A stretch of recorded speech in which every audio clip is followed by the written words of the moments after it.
Hello, how are you? It's good to see you. How are you doing? Great, I'm sure. What's going on? Oh, your mom passed away. I'm sorry. How old was she? Oh, that's really old. What do you expect? Plus, I remember you're not really close to her anyway. Anyway, how's your work going? You have an amazing job.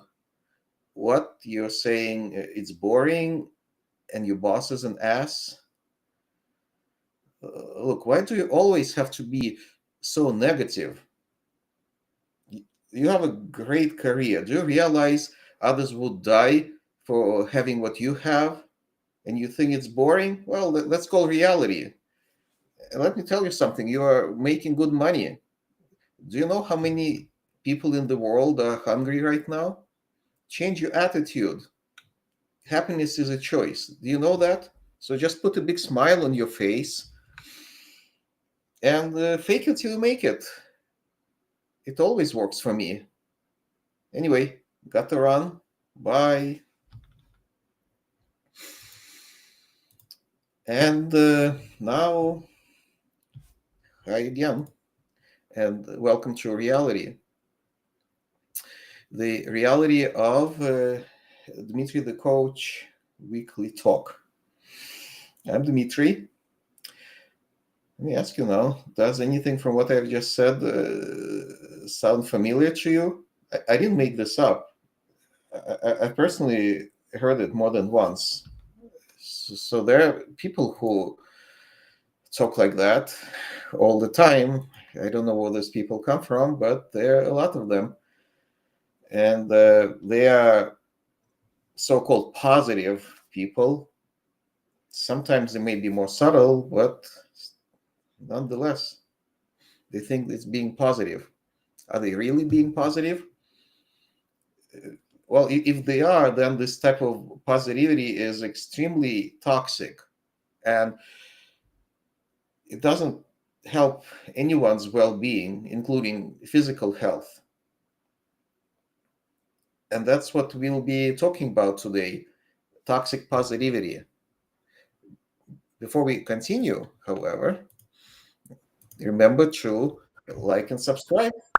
You can subscribe on YouTube or Facebook, wherever you are listening, and also share it with your friends and family. You can go to Dmitry the Coach website and subscribe to my weekly newsletter. So, what makes toxic positivity so toxic? What's wrong with statements like, oh, you're lucky, others will die to trade places with you, others have it much worse, or stop being so negative. And by the way, that's a negative statement in and by itself, paradoxically. Failure is not an option, happiness is a choice. You'll be fine. You have a great career, family, whatever. Everything is going for you. You have no reason to be feeling down. Things are not so bad. Just stay positive. Things will work out, and countless others. The thing is, in reality, life presents us with all sorts of situations, and suppressing them doesn't make the reason for going through those situations go away. So, wearing a fake mask takes away authenticity. Of course, it doesn't mean it's a good idea to unload your bad mood on innocent victims indiscriminately. Still, it's something to think about. And not recognizing that and not allowing yourself to experience all sorts of emotions makes positivity toxic. Toxic positivity creates a lopsided view of the world. Some call that type of view infantile or childish. And sooner or later, that rosy view will face a challenge it cannot handle, and everything will come crashing down. Uh, Also, constantly telling yourself to remain positive, that you must be positive, can get you caught in a vicious cycle of telling yourself who you should be, realizing you're not being that, trying even harder, getting upset over still not being successful in that. and realizing you're actually moving away from the goal, and then you get more and more upset, and the cycle continues. Toxic positivity can harm your physical health, by the way. Psychologists call it summarization. It's a medical condition, any kind of medical condition without any visible physical cause. For example, some specialists believe that certain types of skin rashes and irritable bowel syndrome is somatization, because they often don't find any medical explanation for that. So, in other words, toxic positivity can make you physically ill. No kidding. I have a story to share now.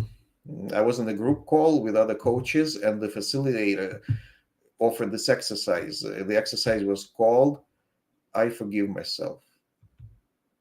The participants were given about 10 minutes to write down everything they are forgiving themselves for. Personally, I wasn't too thrilled with the exercise.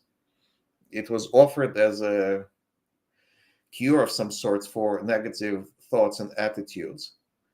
But is it really the most effective way to deal with the so-called negativity? And are there other ways?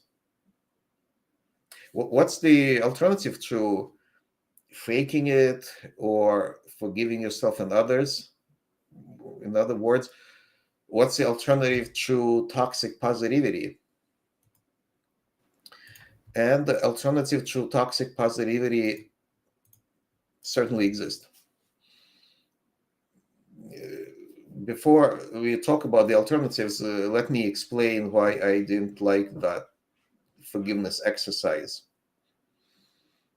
Forgiveness implies you've done something wrong, or somebody else did something wrong. That means judgment. This means you have to stick negative labels on yourself and others, your actions, and even thoughts, and then do this forgiveness exercise to move past those thoughts and feelings associated with that. And what does forgiveness really mean? How does it work? You try to forget your bad memories, put them out of your mind, try to rationalize and find excuses, or perhaps lose authenticity, put a big smile on your face 24/7, beat your inner self into submission, denying yourself the right to experience a full range of emotions. Now think, what would happen if we try to get rid of, or at least reduce the amount of judgment,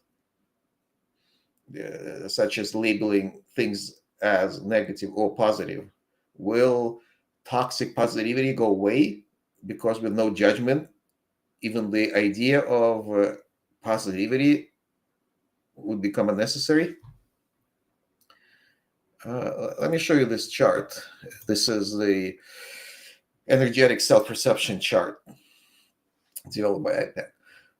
You can find this chart, by the way, on the Dmitry the Coach website under Energy Leadership Index Assessment. So the true inner circles of this chart, the dark purple circles, are levels 1 and 2, and they are called catabolic energy levels. Catabolic energy is destructive. Level 1 is the I lose level, self-pity, apathy, feeling like a victim with a lot of self-judgment. Level 2 is the conflict level. I win, you lose, zero-sum game, and a lot of judgment of others. Those attitudes are what people traditionally label as negative, the catabolic labels, I mean, catabolic energy levels. But are they really negative? Note that the term negative or positive is not used in this chart at all. There are benefits in experiencing catabolic energy sometimes. For example, experiencing apathy and victimhood can be protective when something really stressful happens. It may lead to getting sympathy and support from others. The conflict energy can be useful as well. For example, when you want to fight for your rights or go beyond your normal physical abilities to scale a fence to save yourself from a mad dog chasing you. You don't put a big smile on your face and repeat positive affirmations while that Rottweiler is chewing you up for lunch. Or when you decide you've had enough of your abusive boss and confront him or just go find another job. That's what conflict level true energy serves you for. Constantly experiencing catabolic energy, of course, be can lead to stress and damage, but the energy itself is not neither good nor bad. It's just part of life. And so is the anabolic energy, that is creative. It's a building energy. This type of energy is added on level 3 on this chart. And level 3 is actually the forgiveness level. It still has a lot of judgment. You may still feel guilty about something, but you may say to yourself, "Oh, I forgive myself because I was young and dumb and I didn't know any better." Or you may decide that your co-workers are still a bunch of idiots, but they're still doing their best to their abilities. So you'll forgive them for being such idiots and you choose to work with them as a team instead of fighting with them every day. Another description of level 3 is tolerating the situation, finding the silver lining in everything. Isn't it what many self-help gurus teach? The silver lining, looking on the bright side. But what is the ultimate solution? If there are no other alternatives, why are there 4 additional levels above level 3? So many people are stuck in the level 3, by the way, all their lives. How they are tolerating things they don't like. They don't realize their full potential, by the way, when they keep tolerating things they don't like. They settle for less. They're looking for a silver lining. They try to stay positive no matter what. And yes, we are back to positive and negative labels temporarily because there is a lot of judgment still at that level. As you move up the levels, there is less judgment and less need to force a happy smile on your face. You can start accepting and loving yourself and or others more without judging and the need for forgiveness, which is level 4. Or you may start seeing opportunities all around you instead of problems, which is level 5. And that can unlock a lot of potential. And it will help you see the world in a completely different way, full of abundance, opportunity, and creativity. And most importantly, once you master different levels, you expand your understanding of your conscious choices that you can make in response to different situations. So instead of reacting to situations, you start responding to them. And of course, to unlock that potential, simply looking at the chart that I just shown and understanding what it says is not enough. Learning to practice it takes time to actually internalize this approach and to live it. To express what's traditionally considered positive, for example, abundance, happiness, wisdom, wealth, effortlessly, because that way it becomes something not something actually you're doing. It becomes a part of who you are, of who you are being. You are being abundance, happiness, love, success, wealth, anything. And the like attracts like. And I tell you that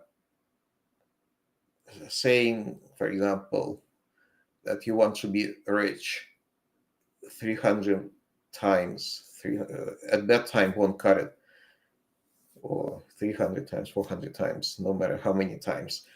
However, being what you want to be naturally attracts exactly that. And there is a program that teaches you exactly that. It's called the law of being. So, the law of being. Now, the program consists of 12 audios that you listen to, actually, many times.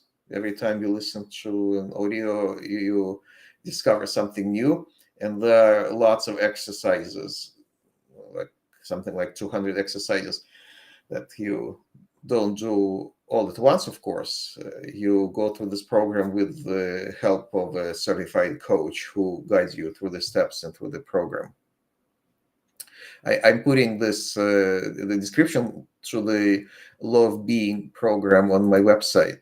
So I'm in the process of doing that. If you go to my website and it's not there yet, you can just use the contact form to email me, and I'll send you the details and answer all your questions. And on the website, you can find it under the programs menu, the Law of Being.